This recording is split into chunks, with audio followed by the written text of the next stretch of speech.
நெறைய டயலாக் கேள்விப்பட்டிருக்கோம். உலகத்துல வந்து 2 பேர் தான். ஒண்ணு ஏமாத்துறவன், இன்னொருத்தன் வந்து ஏமாறுறவன்.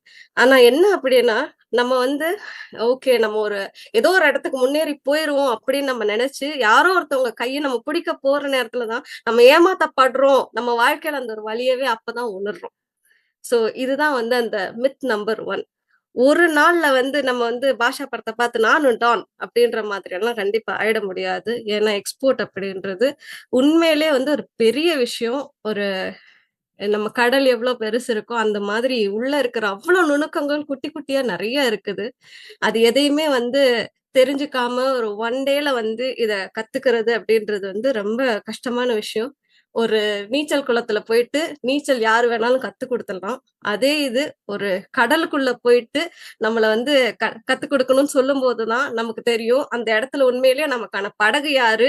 நமக்கான கயிறு யாருன்னு சொல்ட்டு, இந்த ஒன்றே டயர்களுக்கெல்லாம் வந்து அந்த கயிறு கூட இல்ல. நமக்கான அந்த இடத்துல ஒரு வெறும் கற்பனைகளாவும், கனவுகளாக தான் நம்மள வந்து அந்த இடத்துல விட்டுட்டு போயிடுறாங்க.